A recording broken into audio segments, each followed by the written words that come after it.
Chapter 5 Nazi parachutes attack America and get shot down over the Flint River by Captain Byron Watson and his flamethrower of death. Byron got caught lighting matches again, and it looked like this time Mama was going to do what she always said she would. That's when Joetta turned on the tears and cried and begged so much that Mama let him off. She swore to him, though, that the next time he got caught starting fires, she was going to burn him. She told us that same old story about how when she was a little girl, her house caught on fire, and for 2 years after that, she and her brothers had to wear clothes that smelled like smoke. Even though the story made Mama and Joey get all sad and sobby, it was kind of funny to me and Vi. We'd heard it so many times that Byron even gave it a name. He called it Mama's Smokey the Bear story. I won't have you putting this family in danger.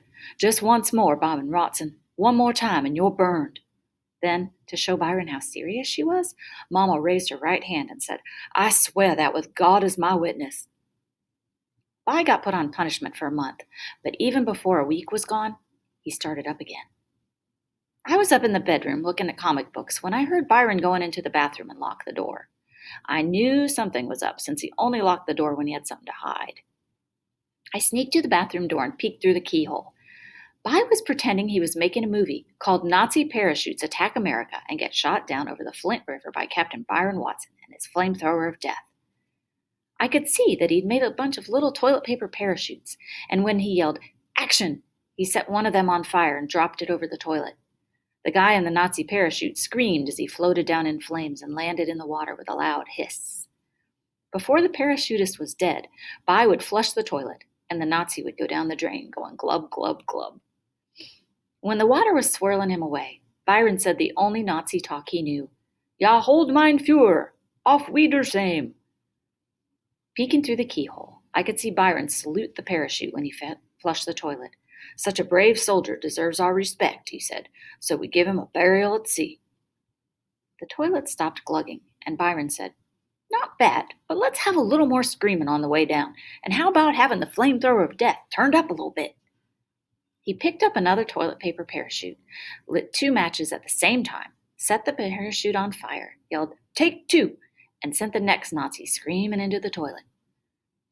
Mama finally wondered why the toilet was being flushed so much and came upstairs to see what was going on.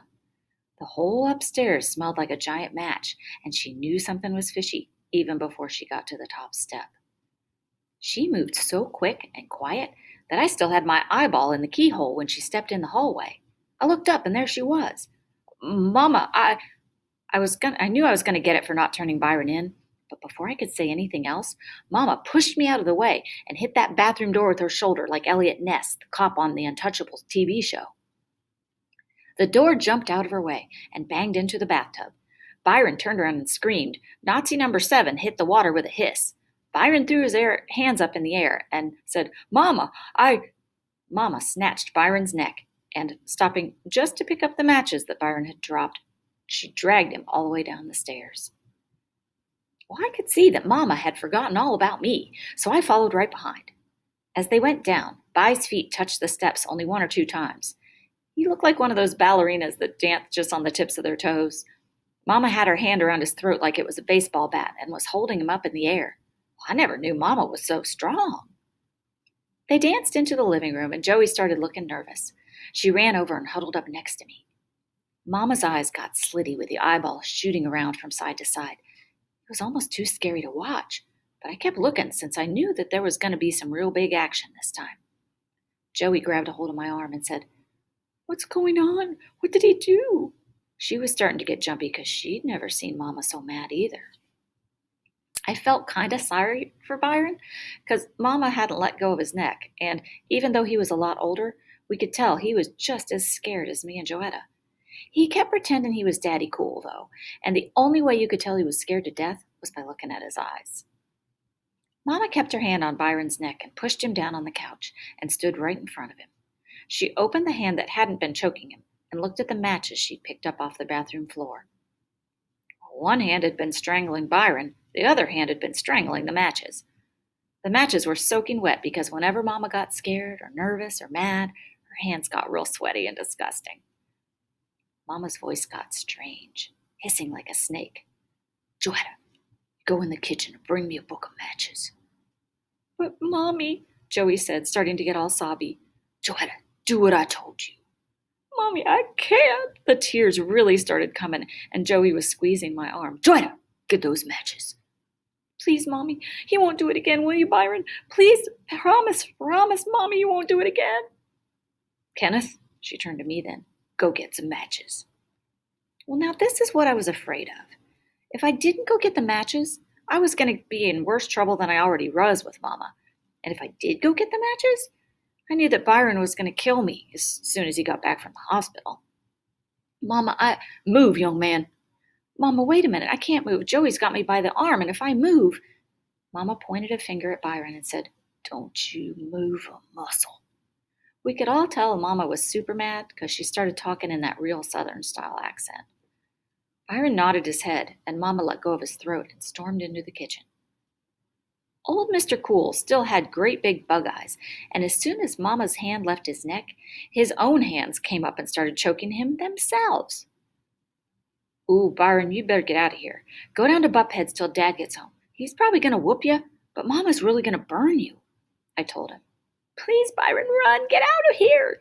Joey let go of my arm and ran over to Byron and tried to pull his fingers from around his throat.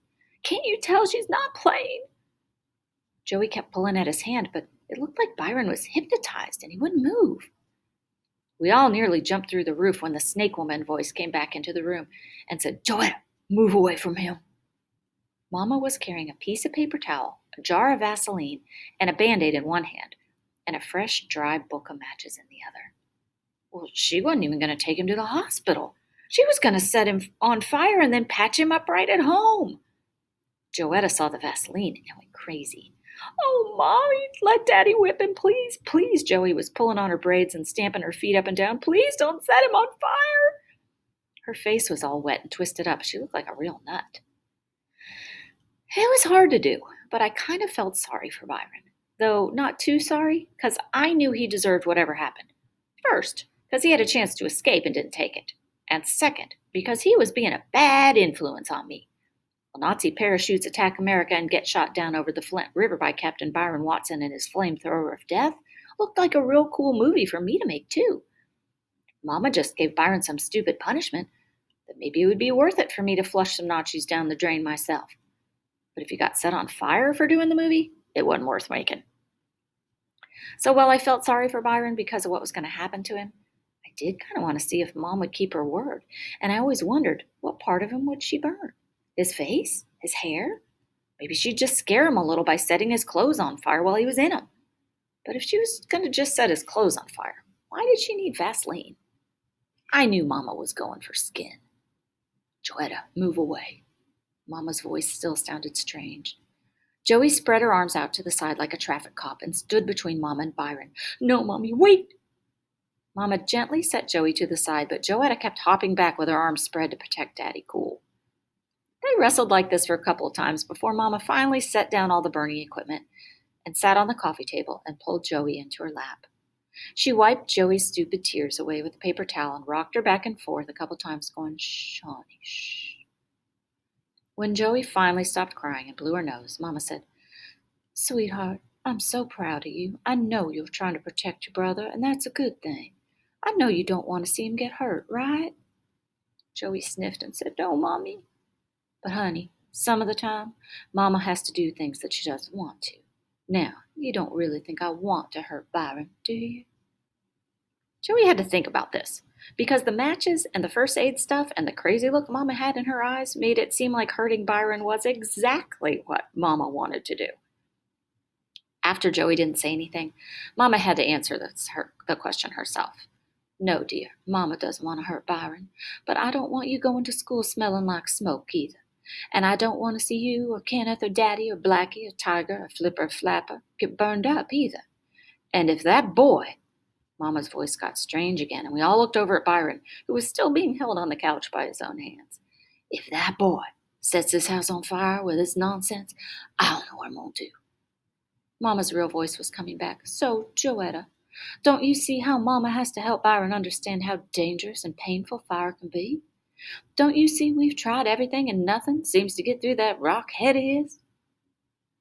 Joetta thought about her stupid cat and goldfish getting burned up and looked kind of hard at Byron. But look at him, Mommy. He's really, really scared this time. Maybe he won't. Joetta, he's not that scared. Yet. Then Mama dropped the bomb on Joey. Besides, don't you remember, sweetheart? Don't you remember when this happened last week and I swore to God that if Byron did it again, I'd burn him? No, now what do you think? Do you think I should break my word to God? Well, Joey was at the age when you're real religious. She went to Sunday school 3 days a week. Huh, honey? Should I break my word to God? No, Mommy, Joey said. Then she scrunched up her face like she was eating something sour and cried out, Since you promised, I guess you gotta do it. She took a giant breath, then sobbed, Go ahead, burn him up. Joey climbed off Mama's lap, and Byron's eyes got bigger and bigger, but his traitor hands kept him pinned to the couch. But please, Mommy, don't burn him up too bad, okay? Please, please? Joey was starting up again. Don't worry, sweetheart, I won't. I'm just going to burn his fingers enough so he won't be tempted by fire ever again. Those words were like magic words. They snapped Byron right out of the spell Mama put on him. It was like his hands said, Fingers? Did she say he was going to burn someone's fingers? Because when they found out it was them that was going to get burned, they let go of Byron's throat and joined the rest of his body in deciding to wait at Bupheads till Dad got home. Byron was fast. Mama was faster. He didn't even make it out of the living room before Mama tackled him. Mama sure is a good athlete. She sat on his chest and said, Not this time, Busta. This time you pay. She said, Busta. Byron squirmed around for a second, and then he did something I'd only seen him do a couple times before. He started crying. Mama lit a match and grabbed Byron by the wrist and said, Put your finger out. I couldn't believe it. By's finger popped right out. He was hypnotized all over again. Mama's horrible snake woman voice came out again, and she said, If you ever. The match got closer and closer to Byron's skinny brown finger. Play with. No. If you ever even look at. Byron's hand was shaking and he was crying like a big fat baby, but his finger still stayed out. Another match in this house. The match was getting closer and closer, and I knew Byron could feel the heat. I will personally, by myself. It was so close now that I thought I could hear the sweat on Byron's finger getting turned into steam and going psss.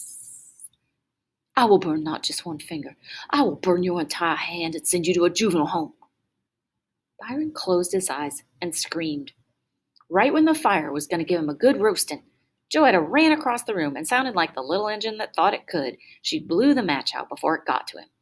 She thought she missed, though, because she stood there huffing and puffing and patooing the match even after it went out. Mama's hand, Byron's finger, and the match were soaked with Joey's slob. Honey, we agreed, didn't we? Yes, Mommy. Joey looked down and said, But I thought you got him. Not yet, sweetheart, but I'm going to. 4 more times Mama lit a match, and 4 more times Joey patooed him out. Finally, Mama got sick of having slob all over her hand and gave up. That night Byron had to deal with Dad. No picnic, but a lot better ending to his Nazi parachutes movie than Captain Byron Watson gets captured and burned alive by the evil snake woman with his own flamethrower of death.